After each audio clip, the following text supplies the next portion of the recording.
Hello friends, I am C Vardhamanda from Aram institute. आज इस video में मैं आपको इनकम टैक्स का डिडक्शन पढ़ाने वाला हूँ। चैप्टर 6 के अंदर जो कवर्ड है, इसमें मैं आज आपको 80CCC, CCD और CCE पढ़ाने वाला हूँ। 80C की डिडक्शन की वीडियो मैं पहले ही डाल चुका हूँ, ठीक है। आराम से समझना, बहुत सिंपल है, ईजी है, क्लियरली समझ आएगा। मैं शॉर्ट में बोर्ड्स में नोट्स लिख के रखा हूँ। ये नोट से भी आप अच्छे से पढ़ सकते हो, मैं शेयर कर दूंगा आपके साथ स्क्रीन। चलो स्टार्ट करते हैं। 80CCC। सर 80CCC क्या है? 80CCC है contribution to certain pension fund. Sir ये पेंशन फंड किसके होंगे?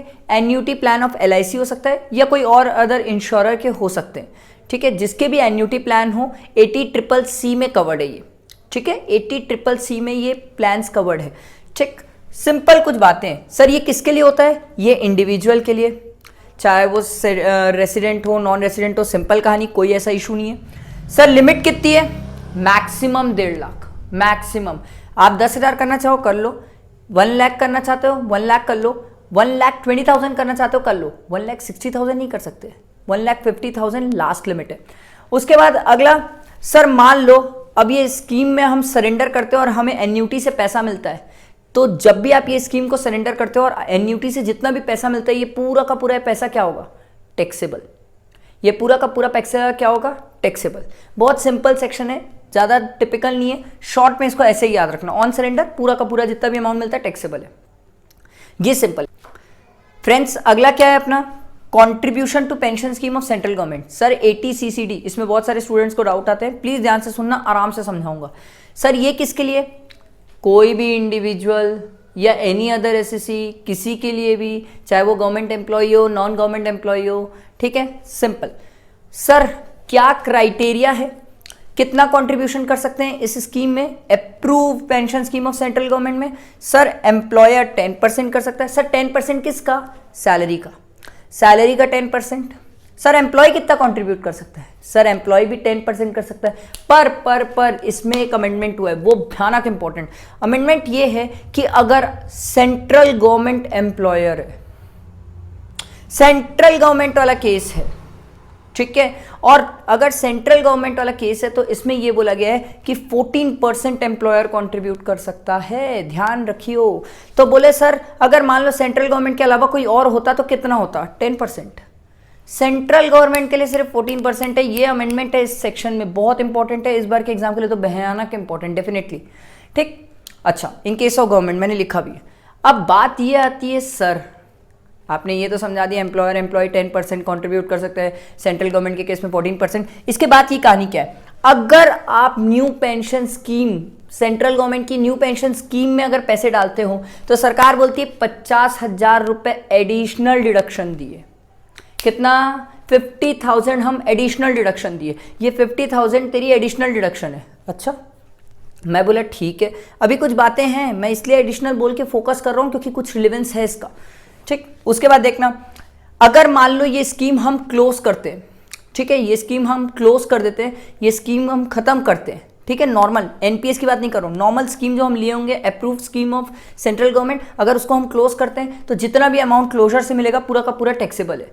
पर अगर आप इसको कोई एन्यूटी प्लान में इन्वेस्ट कर देते हो तो सरकार बोलती है जा, हम तेरे से टैक्स नहीं लेंगे। अगर आप एन्यूटी प्लान में, किसमें? अगर आप एन्यूटी प्लान में अगर इन्वेस्ट कर देते हो इसको, तो इसमें टैक्सेबिलिटी नहीं आएगी। खास ध्यान रखना, खास ध्यान रखना, ठीक है। एन्यूटी प्लान में इन्वेस्ट कर देते हो। अब कुछ खास बातें ध्यान से सुनना। सर 80CCD में हम कितना पैसा डाल सकते हैं? 1,50,000 मैक्सिमम लिमिट है। सर 1,60,000 नहीं हो सकता। तो मतलब ये जो आप 10% निकाल रहे हो एम्प्लॉय का, आप बोलोगे सर एम्प्लॉयर का देखेंगे कि एम्प्लॉय का देखेंगे? यार कैसी बात कर रहे हो? लिमिट के लिए तो एम्प्लॉय का देखोगे ना, एम्प्लॉयर का क्यों देखोगे भाई? अबे मेरा इनकम टैक्स है, मैं एम्प्लॉय, मेरे लिए देखोगे, मेरा एम्प्लॉयर का क्यों डालोगे बीच में भाई? 1.5 लाख की लिमिट में, 1,50,000 की लिमिट में, तो आप किसके हिसाब से देखोगे? एम्प्लॉय का। तो एम्प्लॉय का जो 10% है वो 1,50,000 से ज़्यादा नहीं हो सकता। फिर आपके मन में क्वेश्चन आएगा, सर ये जो NPS में 50,000 आप एडिशनल बोल रहे थे, क्या ये 50,000 एडिशनल 1,50,000 में भी इंक्लूड होगा? क्या उस लिमिट में इंक्लूड होके होगा? नहीं होगा। मतलब 1,50,000 हमें मिलेगा प्लस 50,000 अलग से मिलेगा। जबरदस्त एडिशनल डिडक्शन। आप बोले सर क्या ये गवर्नमेंट की तरफ से एडिशनल डिडक्शन है? हाँ, ये गवर्नमेंट की तरफ से एडिशनल डिडक्शन है। बड़ी जबरदस्त चीज है, मजा आ जाएगा। मजा आ जाएगा। गवर्नमेंट की तरफ से 50,000 एडिशनल है। मैंने समझो, मान लो मैंने कोई स्कीम में डाला पैसा, ठीक है, और अगर मैंने एनपीएस में डाला, अगर मैं एनपीएस में डालता हूं तो गवर्नमेंट बोलती है जो तू डाला वो तो मिलेगा ही, जो तूने इन्वेस्ट किया वो तो मिलेगा ही। कितना तूने इन्वेस्ट किया? मैंने बोला मैंने 1 लाख इन्वेस्ट किया। सरकार बोली 1 लाख दिए, 10% ऑफ द सैलरी से ज़्यादा नहीं होना चाहिए। मैं बोला नहीं है, आराम से। तो बोले 1 लाख दिए, प्लस बोली सरकार 50,000 हम अपने तरफ से दिए। ये ज़बरदस्त है, ये ज़बरदस्त है। इसमें ये बहुत अच्छी बात है। क्या ये 1,50,000 की लिमिट में आता है? नहीं आता। स्टूडेंट यहीं पर कंफ्यूज होते हैं। क्या 50,000 1,50,000 की लिमिट में है? नहीं, नहीं है। मोस्ट इंपॉर्टेंट, इसको ध्यान रखना। आगे देखते हैं, ठीक है। उसके बाद अगर मान लो ये पेंशन स्कीम से अगर डेथ के बाद पैसा मिलता है तो सर क्या ये टैक्सेबल होगा? नहीं, डेथ के केस में टैक्सेबिलिटी नहीं है, ठीक है। डेथ के केस में टैक्सेबिलिटी नहीं होती। उसके बाद सर अब ये एनपीएस जो स्कीम में हमने पैसा डाला है, अब ये एनपीएस स्कीम से 2 बातें हो सकती है। ध्यान से सुनना, ध्यान से सुनना, बहुत ध्यान से। ऑप्ट आउट या क्लोजर। अगर आप ये एनपीएस स्कीम को ऑप्ट आउट करना चाहते हो, इस स्कीम से बाहर निकलना चाहते हो, या फिर क्लोजर करवा रहे हो इस स्कीम का, तो उस केस में सरकार क्या बोलती है? गवर्नमेंट ये बोलती है 60% एग्जेम्प्ट है, 40% जो ऑप्ट आउट करने या क्लोजर में जो पैसा मिलेगा तेको वो टैक्सेबल है। 40% टैक्सेबल, 60% एग्जेम्प्ट। अच्छे से याद रखना। उसके बाद गवर्नमेंट क्या बोलती है? अगर तूने विड्रॉल किया, बीच में एनपीएस स्कीम चल रही थी और बीच में विड्रॉ किया, तो सरकार ने बोला सिर्फ 25% एग्जेम्प्ट है, बाकी 75% टैक्सेबल है। ध्यान रखना। तो डेंजरस है, एनपीएस से बीच में पैसा मत निकालना, फंसोगे ज़बरदस्ती। क्या मतलब टाइम पास करके? मत करना वैसा काम, ठीक है। ये समझ आया? एटीसीसीडी।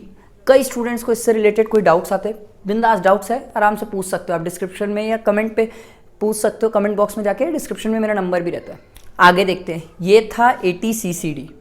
अब अगला है एटीसीसी। ये बहुत सिंपल है। ये बोलता है भाई देख, एटीसी, एटीसीसी एंड एटीसीसीडी, ये तीनों को मिला के 1,50,000 से ज़्यादा का इन्वेस्टमेंट नहीं हो सकता। मैं बोला ये तो सरकार गेम खेल दी मेरे साथ। यस, खेल दी। क्या कर लोगे? क्या कर लोगे? ध्यान रखना, तीनों मिला के 1,50,000 से ज़्यादा नहीं हो सकता। मैं बोला अच्छा, ये 1,50,000 की लिमिट में क्या वो 50,000 एडिशनल वाला आएगा? सरकार बोली फिर मजाक किया तू, नहीं आएगा। बोली ना अभी 50,000 एडिशनल नहीं आने वाला। मैं बोला क्या एम्प्लॉयर का जो कॉन्ट्रीब्यूशन है 10% वाला, क्या लिमिट मैक्सिमम, क्या वो भी आएगी? गवर्नमेंट बोली यार एम्प्लॉयर का क्यों आएगा भाई, तेरे लिए कंप्यूट कर रहे हैं हम डिडक्शन, एम्प्लॉयर का लेके क्या करेंगे हम?